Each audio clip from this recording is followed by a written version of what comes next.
여러분 안녕하세요. 아나운서 문소리입니다.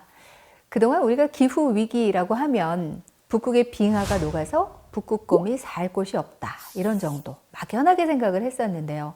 몇 년 전부터 미세먼지, 태풍, 가뭄, 폭염 등 이상기후 현상이 발생하면서 우리 삶에 직접적으로 피해가 오고 있기 때문에 기후위기에 대한 생각이 조금 더 가까워졌습니다. 실제로 세계 각국에서는 탄소 중립을 선언하고 있는데요. 대한민국 역시 지난 12월 10일 대통령께서 TV 생중계를 통해서 2050 대한민국 탄소 중립 비전을 선언한 바 있습니다. 올해 에너지 분야의 최고의 핵심 키워드 역시도 탄소 중립인데요. 기업들 역시 환경을 중시하는 ESG 경영을 적극적으로 도입을 하고 있습니다. 그래서 오늘은 탄소 중립과 ESG 경영이라는 주제로 관련 전문가들을 모시고 좀 더 다양한 정책 이야기를 펼쳐볼까 합니다. 먼저 오늘 함께 해주실 패널 여러분들을 소개해 드리겠습니다. 안녕하세요.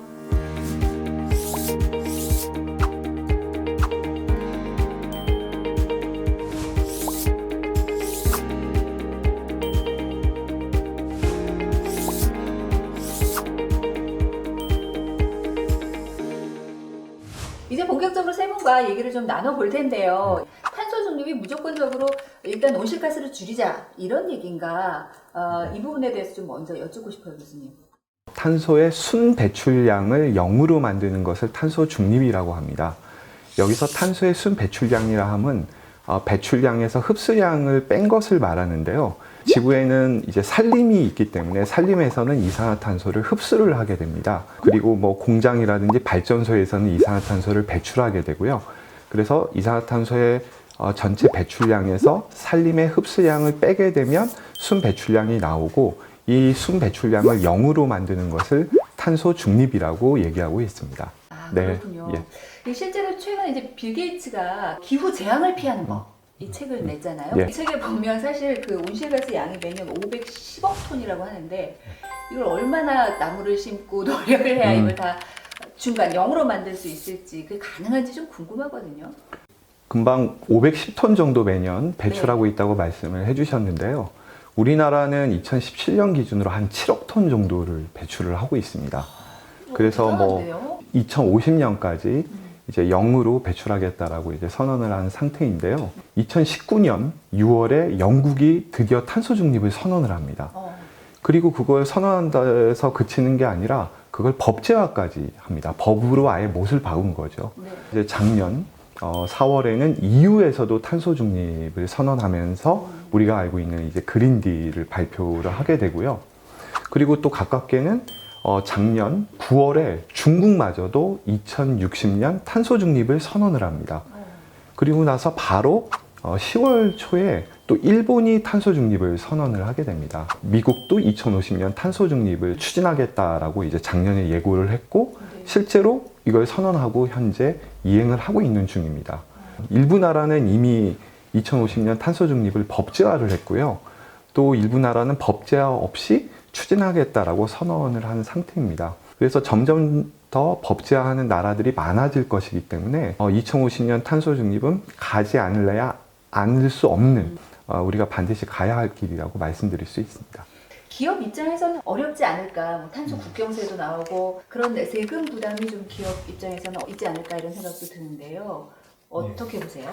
특히 이제 우리나라 같이 좀 에너지를 많이 쓰는 산업 구조를 가진 나라가 굉장한 도전 과제가 될 것으로 생각을 합니다. 그래서 말씀하신 대로 이제 EU하고 미국에서 기후변화 대응에 관련돼서 자국의 업체들이 경쟁력 저하를 방지하기 위해서 탄소세, 탄소 국경세 혹은 이제 탄소 국경 조정이라고 하는 이제 그런 것들을 이제 도입해서 시행하려고 하고 있습니다. 최근에 그 한전경영연구원에서 나온 자료를 보면 우리나라는 특히 이제 뭐 예상하다시피 철강이나 혹은 이제 석유화학 등에 큰 영향을 미칠 걸로 예상을 하고 있는데 그래서 이제 포스코 같은 기업에서도 이미 2050년까지 탄소 중립을 하시기 위해서 로드맵을 준비하시고 그거에 맞춰서 이제 대응을 하려고 하고 계신 걸로 알고 있습니다. 특히 이제 전력 부분이 이제 가장 큰 화두가 되는데요. 이 탈탄소화가 아마 국가적인 그 대응 전략이 되지 않겠냐 이렇게 보고 있습니다. 왜냐하면 이제 한전이 보유하고 계시는 전력망의 그 탄소 집약도 혹은 이제 실질 탄소 가격 등을 탄소 국경 조정의 면제 조건으로 고려할 예정이 있기 때문에 중요한 전략 대응이 되지 않을까 이렇게 생각을 하고요. 첫 번째는 이제 탄소 배출량을 정확하게 파악을 하는 게 제일 중요한 걸로 생각합니다. 현재로서는 사실 그 탄소 배출량을 정확하게 파악하는 것조차도 어려운 시점이거든요. 그리고 이제 그거에 따라서 절감할 수 있는 방안과 전략을 수립해서 시행을 하셔야 될 것 같고요.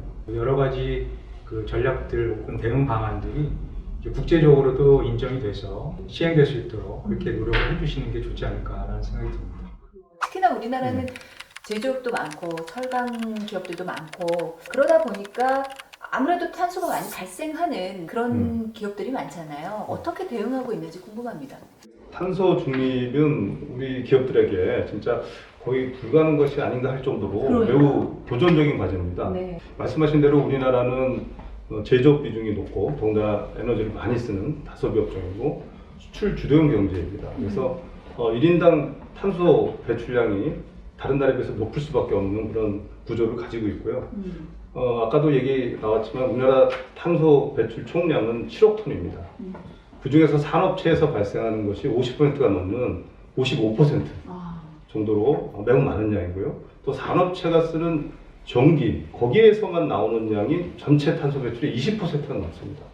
그 산업체가 가지는 부담은 매우 크다고 할 수 있는데 딱히 배출을 줄일 수 있는 방안은 아직은 상당히 없다고 생각이 되고요. 하지만 우리 기업들이 아직은 진짜 시작 단계입니다. 시작 단계지만 우리가 배출권 거래제를 경험을 했고 그리고 고민을 하고 있기 때문에 지금 차분하게 준비를 하고 있습니다. 예를 들자면 첫 번째로는 아리백을 줄 수 있는데요.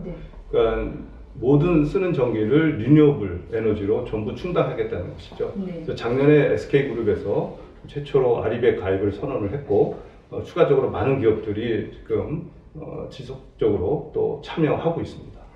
그리고 두 번째로는 이제 공정상의 이제 혁신인데요. 우리가 화학 공정이든 뭐 제철 공정이든 모든 공정에서 화석연료를 쓰지 않겠다라는 그런 신공정을 개발하는 것에 대해서 또 초점을 많이 갖고 있고요. 그 마지막으로는 그래도 끝으로 어쩔 수 없이 나오는 CO2에 대해서는 어떻게 할 것이냐. 그 나오는 CO2를 역시 이제 캡처해서 스토리지 하겠다는 그런 접근을 가지고 있습니다. 물론 전반적으로 아직 매우 초기 단계고 많은 비용과 신기술이 필요합니다. 그래서 정부에서는 좀 기업들이 포기하지 않고 계속 갈 수 있도록 정부와 같이 긴밀히 협조하는 그런 대응 체계가 필요하다고 할 수 있겠습니다. 제로 탄소 기술 어떻게 선택해야 되는지 지금 기술의 현재는 어디까지 왔는지 한 분 한 분 좀 말씀을 들어보고 싶어요. 이 교수님 먼저. 우리나라에는 그 에너지 부분의 국가 최상위 계획으로서 에너지 기본 계획이라는 게 있습니다. 그 계획의 내용을 보면 전기화로 가는 것을 좀 지연을 시키겠다. 즉 우리나라는 에너지가 부족한 나라니까 좀 1차 에너지인 뭐 가스라든지 석유라든지 석탄 이런 거를 조금 더 많이 쓰고 전기 사용량이 늘어나는 속도를 좀 지연시키겠다. 이렇게 국가 계획을 발표를 했는데요. 이게 이제 탄소 중립이 선언되면서 얘기가 완전히 달라졌습니다. 이제는 1차 에너지를 쓰지 않고 전기를 사용하는 형태로 바뀌어야지만 탄소 중립이 이제 달성될 수 있고 그걸 이제 전기화라고 얘기를 합니다. 그럼 전기화를 하려면 결국 전기를 그 깨끗하고 CO2가 배출되지 않는 방식으로 많이 만들어야 되는데요. 그러기 위해서는 가장 흔히 얘기되는 것은 재생에너지입니다. 그래서 태양광 발전과 풍력 발전이 현재 우리나라가 급속한 속도로 늘어나고는 있습니다만 아직까지는 국제적으로 비교해보면 굉장히 그 양이 적은 편이고요. 특히나 우리나라는 국토 이용률이 상당히 높습니다. 즉 흔히 얘기하는 이제 인구 밀도가 높은 상황에서 태양광을 마냥 엄청난 용량으로 늘리기에는 일정 정도 한계가 있고요. 우리나라가 갖고 있는 장점인 삼면이 바다로 쌓여 있다라고 하는 측면. 그래서 풍력 발전을 해상으로 나가서 뭐 이 동해라 서해, 그다음에 제주 인근의 해상 풍력 발전을 늘리는 형태로 깨끗한 전기의 생산을 늘리려고 하고 있고요. 또 하나는 우리나라는 중요한 기술력을 갖추고 있는 것이 바로 원자력입니다. 그래서 작년 기준으로 전체 생산된 전기의 29%를 원자력으로 생산을 했는데요. 원자력은 거의 이산화탄소가 나오지를 않습니다. 현재는 신규 원자력 발전소를 짓지 않는 것으로 정부가 방침을 정하고 있습니다만 이 탄소 중립을 이행하기 위해서는 원자력의 어떤 평화적인 활용에 대해서 아마 좀 더 사회적인 논의를 거쳐서 합의를 보게 된다면 아마 원자력도 탄소 중립을 이행하는 그 중요한 수단으로서 역할을 하게 될 것 같습니다. 그리고 또 이산화탄소를 저감하기 위한 기술 개발은 현재 활발하게 시작이 된 상황인데요. 예를 들면 우리나라 기업 중에서 온실가스를 가장 많이 배출하는 기업이 바로 포스코입니다. 그 철강석에서 철을 끄집어내려면 탄소가 필요합니다. 그래서 탄소를 환원제로 이용을 하게 되는데요. 탄소를 환원제로 이용하게 되면 그 탄소와 산소가 만나서 이제 CO2가 배출이 되게 됩니다. 그래서 이 문제를 극복하기 위해서 포스코는 탄소를 쓰지 않고 수소로 철을 생산하는 수소 환원 기술을 개발하겠다라고 선언을 했고요. 아마 10년 이내에는 그 수소 환원 기술이 상용화될 수 있을 것으로 기대가 되기 때문에 아마 철강 부분에서도 탈탄소화, 탄소 중립 선언이 가능하지 않을까 이렇게 예상이 됩니다. 현재 우리나라는 전기 생산에 있어서 석탄이 약 40%를 담당하고 있고요. 그다음에 원자력과 가스가 각각 한 25%, 재생에너지 한 7% 정도 담당을 하고 있습니다. 지금 탄소 중립에 있어서 제가 생각해 가장 시급한 것은 CO2를 가장 많이 배출하는 이 석탄을 조속히 대체하는 일입니다. 2050년까지 지금 30년이 남았는데요. 두 단계로 크게 15년씩 끊어서 접근해야 된다고 생각을 합니다. 첫 번째 15년간은 석탄을 대체하는 시기다 이렇게 생각을 해서 검증된 기술인 태양광 풍력을 지금보다 3배, 5배 정도 빨리 보급시켜야 됩니다. 물론 간헐성이라는 문제가 생깁니다. 그런데 이거는 대규모 저장 장치라든지 전력계통의 보강 그리고 수소 저장 등을 통해서 우리가 반드시 풀어내야 합니다. 특히 이제 대규모 저장 장치들은 전기 자동차의 발전과 더불어서 배터리 기술이 발전하기 때문에 아마 상당히 큰 도움을 받을 수 있을 것 같고요. 그리고 2단계로서 나머지 15년간은 저희가 좀 신기술에 대해서 집중적으로 상업화시키는 그런 과정을 생각할 수가 있는데요. 특히 예를 들자면 기존의 원자력을 SMR, 그런 차세대 원전을 가지고 상용화한다든지 화력발전에서 나오는 CO2를 캡처할 수 있는 기술, 아직까지 과제가 많습니다. 그것들을 상용화하는 것이 남아있다고 하겠습니다. 원전에 대해서는 좀 조심스럽게 접근해야 되지 않을까. 원자력 폐기물, 이제 이것들이 사실 굉장히 그 여러 가지 문제점들을 아직 갖고 있고, 그다음에 이제 사회적 합의라든가 이런 부분들도 있기 때문에 안전성과 그다음에 이제 폐기물에 대한 처리 방안이 담보되지 않는 상태에서는 아마 이 원전을 계속 확대하는 것은 좀 어렵지 않을까 그런 생각이 좀 들긴 합니다. 사실 이제 저는 두 가지를 생각했는데 하나는 이제 탄소를 포집하는 거와 그다음에 이제 탄소를 배출하지 않는 에너지고 이제 그게 이제 신재생 에너지죠. 우리나라 같은 경우 사실 이제 신재생 에너지를 크게 아주 대단위로 하기는 굉장히 어려운 조건이긴 합니다. 그렇지만 그 중에서도 우리나라가 이제 3면으로 돼 있기 때문에 해상 풍력이 굉장히 에너지원으로 가능할 걸로 보여지는데요. 서해안 같은 경우는 기존의 해상 풍력으로 가능할 걸로 보여지는데 동해안은 이제 수심이 깊기 때문에 해저의 플랫폼을 만들기가 쉬운 구조가 아니기 때문에 그래서 이제 부유식 그 해상 풍력 기술을 지금 협의를 하고 있는데 이 부분도 사실은 이제 앞으로 가야 될 과제들이 많이 있습니다. 탄소 포집하고 저장하는 기술. 이 기술은 사실은 나온 지는 뭐 한 몇십 년 정도 이미 된 걸로 알고 있고 미국에서도 이미 그 실증 플랜트를 한번 한 적이 있었습니다. 국내에서도 그 소형으로 현재 5메가에서 10메가와트 정도 사이즈로 해서 실증하기 위해서 연구를 하고 계신 걸로 알고 있고요. 문제는 이제 그런 대용량을 냈을 때의 기술과 이제 경제성 부분입니다. 비용이 워낙 많이 들기 때문에 그런 부분이 있고요. 그다음에 이제 대규모로 했을 경우에 이제 저장을 어떻게 할 것이냐. 미국 같은 경우는 이제 포집해서 유전에 이제 CO2를 넣고 대신에 이제 기름을 빼는 이제 그런 기술들을 이제 개발했고 실제로 이제 실증을 하고 있는데요. 우리나라 같은 경우는 사실 이제 가스전이나 유전이 거의 없기 때문에 그런 지질 구조의 문제 이런 것들을 이제 해결하는 것이 가장 큰 그 과제가 될 것 같습니다. 기업의 경영화도 떠오르고 있죠. ESG 경영에 대해서 좀 얘기를 해볼까 합니다. 얼마나 많은 분들께서 동참하고 계시는지, 어떻게 체감하고 계시는지 좀 궁금하기도 하고요. 그리고 아리백, EV백 관련해서도 어떻게 대응하고 계신지도 좀 궁금합니다. 먼저 저희와 같은 에너지 기업에 있어서 ESG는 과연 얼마만큼 결국은 깨끗하고 값싸고 안전한 에너지를 지속적으로 공급할 수 있을 것이냐. 바로 그것이 ESG 경영입니다. 그리고 이것은 단순한 경영 용어가 아니라 에너지 기업에 있어서는 어떤 생존과 직결되는 문제라고 볼 수가 있습니다. 저희 SK-ENS는 SK그룹 내에서 친환경 에너지 전문 기업으로서의 어떤 위상에 걸맞게 현재 지금 재생에너지, 에너지 솔루션, 친환경 LNG, 수소 이런 쪽으로 포트폴리오를 빠르게 재편하고 있습니다. 특히 이제 태양광 풍력과 같은 이런 재생에너지에 있어서는 원가 경쟁력이 좀 탁월한 유틸리티급, 그러니까 대형 재생에너지요. 대형 태양광 풍력 사업을 개발하고 있고요. 이걸 통해서 손쉽게 기업들이 아리백을 이행할 수 있도록 전폭적으로 지원할 계획으로 있습니다.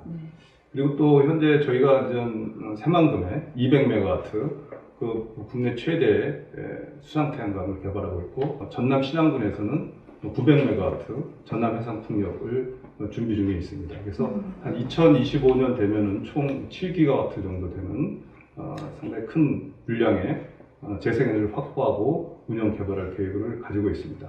또한 재생에너지가 항상 이제 간헐성이 있기 때문에 이거를 보완할 수 있는 배터리 저장 시설 ESS 사업을 준비하고 있고요. 또 수소 사업, 청정 수소 사업도 역시 투자 중에 있습니다. 그래서 한국뿐만 아니라 미국에서도 많은 투자를 진행 중에 있습니다. 아, 정말 많은 준비를 하고 계시네요. 기대를 좀 해보겠습니다, 저희도. 글로벌 기업은 어떤 준비를 하고 계시는지 궁금한데요. 글로벌 기업 현황을 좀 보면요. 애플이라든가 마이크로소프트, 코카콜라, 페이스북 이런 기업들은 이미 2019년도 혹은 그 이전에 아리백을 달성했습니다. 구매, 신재생 에너지를 구매하는 PPA, 그다음에 혹은 이제 자가 발전소, 그리고 이제 인증서 구매 이런 것들을 통해서 이미 달성을 했고요. 여러 가지 이니셔티브들이 있는데 많은 그 기업들이 지금 참여를 하고 있습니다. 지금 아리백도 있고, EP백, EV백 이런 글로벌 이니셔티브들에 많이 참여를 하고 있고요. 뭐 EP백이나 EV백이나 이런 곳은 이제 100여 개 이상 업체들이 지금 참여를 하고 있고, 그리고 이제 UN 글로벌 컴팩트에서 주관하고 있는 비즈니스 앰비션 for 1.5라는 이니셔티브는 이제 190개 이상의 업체들이 지금 참여하고 계시고, 슈나이더도 이제 아리백이나 혹은 다른 이제 글로벌 이니셔티브에 적극적으로 지금 참여를 하고 있습니다. 특히 이제 그 2025년까지 저희가 이제 관련 기술 개발에 약 한 100억 유로 정도 투자할 예정이고요. 2030년까지는 아리백을 달성을 하고, 그다음에 이제 협력 업체를 포함한 탄소 중립, 그리고 이제 에너지 생산성을 2005년 대비해서 2배로 한다는 그런 목표를 가지고 지금 추진을 하고 있습니다. 이 목표를 위해서 저희가 이제 4가지 그 감축 추진하는 전략이 있는데, 첫 번째는 그 기존의 생산성 및 그 에너지 효율의 제고고요. 두 번째는 신재생 에너지로의 전환 혹은 대체. 그리고 세 번째는 인증서 구매. 결국 이제 신재생 에너지를 구매하는 거가 되겠죠. 그리고 네 번째는 가치나 혹은 이제 공급사들만까지도 협력해서 탄소 배출량을 감축하는 이것을 이제 전략적으로 시행하고 있습니다. 여러 가지 그 목적 달성을 위해서는 우리만 움직여야 되는 게 아니라 정부에서 좀 많이 도와주셔야 가능한 일들이 아닐까라는 생각이 들어요. 예산 문제도 그렇고요. 세 분께서 각자 우리 정부에 바라는 점이 있으시다면 예, 대표해서 한 말씀씩 좀 나눠주시면 보고 계시지 않을까 그런 생각이 듭니다. 예, 한 말씀 부탁드릴까요? 3가지 정도로 요약을 해서 말씀을 드리고 싶습니다. 첫 번째는 이 탄소 중립은 굉장히 많은 비용이 발생을 한다는 겁니다. 결국에는 정부의 세금이 이제 올라갈 수도 있고요. 탄소세가 결국 부과되면 이 전기 요금도 올라갈 겁니다. 그리고 각 기업들이 탄소 중립을 이행하기 위해서 혹은 ESG 경영을 하다 보면 그 제품의 생산 원가가 올라갈 수밖에 없습니다. 그러면 제품 가격이 올라가게 되는 거고요. 이렇게 세금이라든지 제품의 가격이 올라갈 수 있다. 결국 비용이 수반된다. 그거를 정부가 국민들에게 솔직하게 얘기하고 이해를 구하고 사회적 합의를 보는 과정이 필요합니다. 독일의 경우에는 전기 요금의 절반 이상이 사실 세금과 부담금입니다. 그걸 재원으로 해서 재생에너지도 보급하고 탄소 중립도 이행하고 있는 것이고요. 또 다른 예로 덴마크를 예를 들어보면 덴마크는 슈퍼마켓에 가면요. 음료수가 이 바깥에 실온에 있는 것과 냉장고 안에 있는 거하고 가격 차이가 한 30-40% 정도 납니다. 왜 그렇게 가격 차이가 나냐면 전기요금이 상당히 비싸기 때문이거든요. 그렇게 왜 전기요금이 높냐? 바로 재생에너지 보급을 확대하기 위한 보조금, 지원금의 재원이 바로 전기요금이기 때문인 거죠. 두 번째는 이 탄소 중립을 이행하는 과정에서 이 좋은 일만 있느냐? 그렇지 않습니다. 결국에 전통산업은 상당히 어려워지게 됩니다. 예를 들면 전통적인 내연기관 자동차가 없어지고 전기자동차로 이행하게 되면 이 자동차 업계에서 일하는 근로자들이 엄청나게 많이 줄어들게 됩니다. 또 다른 예로 석탄 발전소를 천연가스 발전소로 바꾸게 되면 온실가스는 절반 이하로 줄어들게 됩니다만 발전소의 운영 인력은 또한 절반으로 줄어들게 됩니다. 그럼 그렇게 그 탄소 중립의 과정에서 이제 일자리를 잃는 분들이 많이 생기게 되는데 그 일자리를 잃는 분들을 사회가 끌어안을 수 있는 사회 안전망을 구축하는 것이 바로 국가의 역할입니다. 세 번째로 말씀을 드리고 싶은 것은 그냥 우리나라의 탄소 중립 이행 기술은 수준은 아직까지 많이 낮습니다. 결국에는 기업들이 대규모 R&D 투자를 해서 탄소 중립 기술을 확보를 해야 되는데 이 대기업들은 괜찮지만 중소기업들은 사실 먹고 살기 힘든 상황에서 R&D 투자를 하기 어렵고요. 따라서 정부가 국가 R&D 자금을 이 탄소 중립을 이행하는데 정말로 대규모로 집행을 해야 됩니다. 우리만의 탄소 중립 기술을 확보하려고 하는 노력을 지원하는 정부의 어떤 역할, 이게 앞으로 상당히 중요할 것이라고 생각됩니다. 정부의 역할은 절대적입니다. 이 에너지 산업에 있어서는. 탄소 중립을 실현하기 위해서 기업의 자발적인 참여가 물론 중요합니다. 하지만 에너지 전환의 초기에서는 정부 차원의 적극적인 인센티브, 그다음 제도적인 정비 등이 선행되어야 합니다. 예를 들자면 애플이나 아마존이 아리백을 선언했다고 하는데요. 과연 애플, 아마존이 재생에너지를 씀에 있어서 기업이 착하기 때문에 선에서 쓰는 것이냐? 저는 그렇지 않다고 생각을 합니다. 미국에는 태양광 발전소에 대해서 ITC라는 투자세 공제 제도가 있습니다.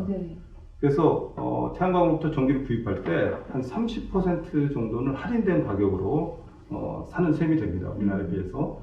그러다 보면은 일반 전력회사로부터 전기를 구입하는 것에 비해서 더 싸게 살 수도 있고 거의 대등한 수준으로 전기를 구입할 수 있기 때문에 부담이 상당히 적은 거죠. 그래서 많은 미국 기업들이 아리백을 선언하고 동참할 수 있는 겁니다. 근데 현재 한국의 실정은 좀 다릅니다. 우리가 아리백을 선언하는 순간에 기업은 전기요금을 더 부담하겠다는 상황에 빠지는 거고요.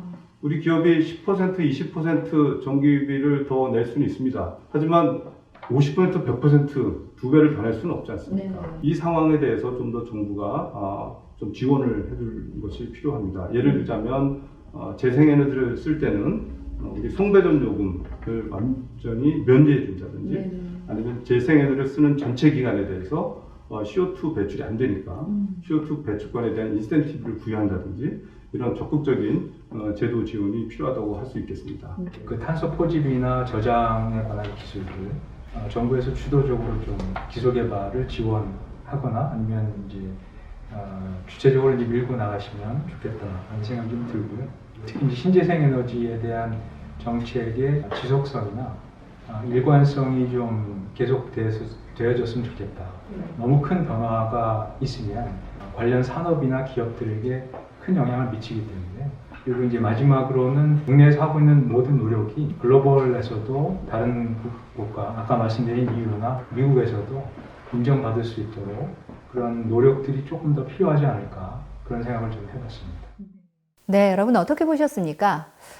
이렇게 지구 온난화를 멈추고 또 기후변화가 불러올 최악의 상황을 면하려면 우리는 온실가스 배출을 당연히 멈춰야겠죠. 물론 아파하는 지구를 다시 되살리고 생명을 불어넣는 일은 쉬운 일은 아닐 겁니다. 그러나 우리가 만들어 놓은 지구이니만큼 그 값을 치러야 되겠다라는 생각이 저는 얘기를 나누면서 좀 들었습니다. 지금부터 착실히 준비하고 대비를 해야겠죠. 바로 지금 시작해야 될 것 같다는 생각도 함께 들었습니다.